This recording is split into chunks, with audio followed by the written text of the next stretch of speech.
ನಮಸ್ಕಾರ ಸ್ನೇಹಿತರೆ, ಗೃಹಲಕ್ಷ್ಮಿ ಯೋಜನೆಯ ಅಪ್ಡೇಟ್ಗೆ ನಿಮಗೆ ಸ್ವಾಗತ ಸುಸ್ವಾಗತ.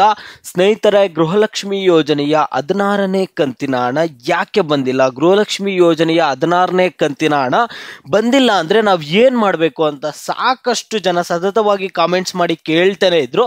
ಈ ನಿಮ್ಮೆಲ್ಲ ಒಂದು ಪ್ರಶ್ನೆಗಳಿಗೆ ಈ ವಿಡಿಯೋದಲ್ಲಿ ಉತ್ತರ ಆದರೆ ಕೊಡ್ತೀನಿ. ಎಲ್ಲರೂ ವಿಡಿಯೋ ಕೊನೆವರೆಗೂ ನೋಡಿ. ಅದಕ್ಕೆ ಮುಂಚೆ ನೀವು ಯಾರಾದರೂ ಇನ್ನೂ ಚಾನಲನ್ನು ಸಬ್ಸ್ಕ್ರೈಬ್ ಮಾಡ್ಕೊಂಡಿಲ್ಲ ಅಂದರೆ ಈಗಲೇ ಚಾನಲನ್ನು ಪಟ್ ಅಂತ ಸಬ್ಸ್ಕ್ರೈಬ್ ಮಾಡ್ಕೊಳ್ಳಿ. ಮತ್ತೆ ವಿಡಿಯೋಗೊಂದು ಲೈಕ್ ಆದ್ರೆ ಕೊಡಿ. ನೀವು ಕೂಡ ಸಬ್ಸ್ಕ್ರೈಬ್ ಲೈಕ್ ಇಂದ ನಿಮ್ಗೆ ಇದೇ ರೀತಿ ಕಂಟಿನ್ಯೂಸ್ ಅಪ್ಡೇಟ್ಸ್ ಆದ್ರೆ ಸಿಗ್ತಿರುತ್ತೆ. ಈಗಾಗಲೇ ಯಾರು ಸಬ್ಸ್ಕ್ರೈಬ್ ಲೈಕ್ ಮಾಡಿ ವಿಡಿಯೋ ನೋಡ್ತಿದ್ರೋ ಎಲ್ಲರಿಗೂ ನನ್ನ ಒಂದು ಹೃದಯ ಪೂರ್ವಕ ಧನ್ಯವಾದಗಳು. ನೋಡಿ ಸ್ನೇಹಿತರೆ, ನಾನೀಗ ಡೈರೆಕ್ಟ್ ಆಗಿ ಟಾಪಿಕ್ಗೆ ಬರ್ತೀನಿ. ಗೃಹಲಕ್ಷ್ಮಿ ಯೋಜನೆಯ 16ನೇ ಕಂತಿನ ಹಣ ಇನ್ನೂ ಯಾಕೆ ಜಮಾ ಆಗಿಲ್ಲ? ಮಂಗಳವಾರನೇ ಹಣ ಆದ್ರೆ ಬರಬೇಕಿತ್ತು. 14ನೇ ತಾರೀಕು ಸಂಕ್ರಾಂತಿ ಹಬ್ಬಕ್ಕೇನೆ ಹಣ ಆದ್ರೆ ಬರಬೇಕಿತ್ತು. ಆದ್ರೆ ಯಾಕೆ ಹಣ ಬಂದಿಲ್ಲ ಅಂತ ಸಾಕಷ್ಟು ಜನ ಕಾಮೆಂಟ್ಸ್ ಅಲ್ಲಿ ಕೇಳ್ತಾನೆ ಇದ್ರು. ಎಲ್ಲರೂ ಸಚಿವ ಲಕ್ಷ್ಮಿ ಹೆಬ್ಬಾಳ್ಕರ್ ಅವರು ಹೇಳಿದ್ರು, ಚಂದ್ರಭೂಪಾಲ್ ಅವರು ಹೇಳಿದ್ರು ಹಣ ಬರುತ್ತೆ ಅಂತ. ಯಾಕೆ ಹಣ ಬಂದಿಲ್ಲ ಹೇಳಿ ಅಂತ ಸಾಕಷ್ಟು ಜನ ಕಾಮೆಂಟ್ಸ್ ಮುಖಾಂತರ ಕೇಳ್ತಾನೆ ಇದ್ರು. ಸ್ನೇಹಿತರೆ, ಯಾಕೆ ಬಂದಿಲ್ಲ ಅಂದ್ರೆ ನಿಮ್ಮೆಲ್ಲರಿಗೂ ಗೊತ್ತಿದೆ, ಪಿಂಚಣಿ ಹಣ ಸಾಕಷ್ಟು ಜನರಿಗೆ ಹಣ ಆದ್ರೆ ಜಮಾ ಆಗಿರ್ಲಿಲ್ಲ.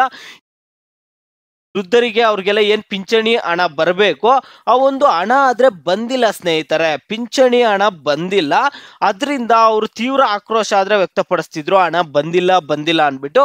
ಅದರಿಂದ ಸರ್ಕಾರದವ್ರು ಏನ್ ಮಾಡಿದಾರೆ ಅಂದ್ರೆ ಫಸ್ಟು ಪಿಂಚಣಿ ಹಣವನ್ನ ಜಮಾ ಮಾಡೋಣ ಅಂತ ಹೇಳ್ಬಿಟ್ಟು ಈಗ ಗೃಹಲಕ್ಷ್ಮಿ ಹಣ ಏನ್ ಬರಬೇಕು ಅದನ್ನ ಹೋಲ್ಡ್ ಅಲ್ಲಿ ಇಟ್ಟು ಮೊದಲು ಪಿಂಚಣಿ ಹಣವನ್ನ ಜಮಾ ಮಾಡಿದ್ದಾದ್ಮೇಲೆ ಮತ್ತೆ ಗೃಹಲಕ್ಷ್ಮಿ ಯೋಜನೆಯ ಹಣ ಆದ್ರೆ ಜಮಾ ಮಾಡೋಣ ಅನ್ಬಿಟ್ಟು ನಿನ್ನೆಯಿಂದ ಪಿಂಚಣಿ ಹಣ ಆದ್ರೆ ಜಮಾ ಮಾಡ್ತಿದ್ದಾರೆ.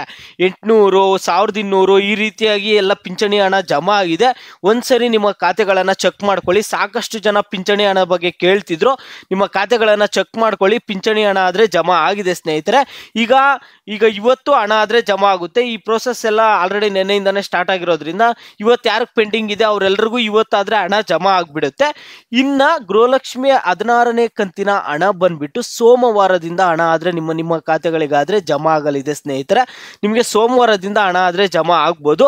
ಈಗ ಸದ್ಯಕ್ಕಾದ್ರೆ ಹೋಲ್ಡ್ ಅಲ್ಲಿ ಇಟ್ಟಿದೀವಿ ಅಂತ ಹೇಳಿದ್ದಾರೆ. ಹಣ ಬಿಡುಗಡೆ ಮಾಡಿದ್ದಾರೆ. DBT ಮುಖಾಂತರ ಹಣ ಪುಷ್ ಮಾಡಿಬಿಟ್ಟು ನಿಮ್ಮ ಖಾತೆಗಳಿಗಾದ್ರೆ ಹಣ ಜಮಾ ಆಗ್ಬೇಕು. ಅದರಿಂದ ಈಗ ಸೋಮವಾರ ನಿಮ್ಗೆ 16ನೇ ಕಂತಿನ ಹಣ ಆದ್ರೆ ಬರ್ಬೋದು. ಸ್ವಲ್ಪ ವೆಯ್ಟ್ ಮಾಡಿ, ಸ್ವಲ್ಪ ನಿಧಾನವಾದ್ರೂ ಹಣ ಆದ್ರೆ ಪಕ್ಕ ಬಂದೇ ಬರುತ್ತೆ. ನಿಮ್ಮೆಲ್ಲರಿಗೂ ಗೊತ್ತಿದೆ, ಲಕ್ಷ್ಮಿ ಹೆಬ್ಬಾಳ್ಕರ್ ಅವ್ರಿಗೆ ಅಪಘಾತ ಆದ್ರೆ ಆಗಿರುವಂತದ್ದು. ಈಗ ಏನಾದ್ರೂ ಸಮಸ್ಯೆ ಆಗಿದ್ರೆ ಲಕ್ಷ್ಮಿ ಹೆಬ್ಬಾಳ್ಕರ್ ಅವರು ಹೋಗಿ ಅದನ್ನ ಸರಿಪಡಿಸಿ ನಿಮ್ಗೆ ಹಣ ಬರೋ ರೀತಿ ಆದ್ರೆ ಮಾಡ್ತಿದ್ರು. ಈಗ ಏನಾದ್ರು ಸಮಸ್ಯೆ ಆಗಿದ್ರು ನೀವು ಸ್ವಲ್ಪ ದಿನ ವೇಟ್ ಮಾಡಿ, ಬೇರೆ ಅಧಿಕಾರಿಗಳು ಅದ್ರ ಬಗ್ಗೆ ವಿಚಾರಿಸ್ಬಿಟ್ಟು ನಿಮ್ಗೆ ಹಣ ಜಮಾ ಮಾಡೋ ರೀತಿ ಆದ್ರೆ ಮಾಡ್ತಾರೆ. ಮೊದಲು ಲಕ್ಷ್ಮಿ ಹೆಬ್ಬಾಳ್ಕರ್ ಅವರಾದ್ರೆ ಬೇಗ ಹುಷಾರಾಗ್ಲಿ ಅಂತ ದೇವರಲ್ಲಿ ಪ್ರಾರ್ಥನೆ ಆದ್ರೆ ಮಾಡೋಣ ಸ್ನೇಹಿತರೆ. ಈಗ ನಮ್ಗೆ ಹಣ ಬಂದಿಲ್ಲ, ಏನ್ ಮಾಡ್ಬೇಕಂತ ನೀವು ಕೇಳ್ತಿದ್ದೀರಲ್ಲ. ನಿಮ್ಗೆ ಇದುವರೆಗೂ 15ನೇ ಕಂತಿನ ಹಣ ಕರೆಕ್ಟಾಗಿ ಬಂದಿದ್ಯಾ? 1ರಿಂದ 15ನೇ ಕಂತವರೆಗೂ ಕರೆಕ್ಟಾಗಿ ಬಂದಿದ್ರೆ ನೀವೇನೂ ಮಾಡುವ ಅವಶ್ಯಕತೆ ಇಲ್ಲ. ನಿಮ್ಗೆ ಕರೆಕ್ಟಾಗಿ 16ನೇ ಕಂತಿನ ಹಣ ಕೂಡ ಬರುತ್ತೆ. ಒಂದೆರಡು ಕಂತು ನಿಮ್ಗೆ ಹಣ ಏನಾದರೂ ಬಂದಿಲ್ಲ ಅಂದ್ರೆ ತಲೆ ಕೆಡಿಸ್ಕೋಬೇಡಿ. ನಿಮ್ಮ ದಾಖಲೆಗಳೆಲ್ಲ ಕರೆಕ್ಟ್ ಆಗಿರುತ್ತೆ. ಸ್ವಲ್ಪ ಲೇಟಾಗಿ ಹಣ ಜಮಾ ಆಗುತ್ತೆ ಅಷ್ಟೇ.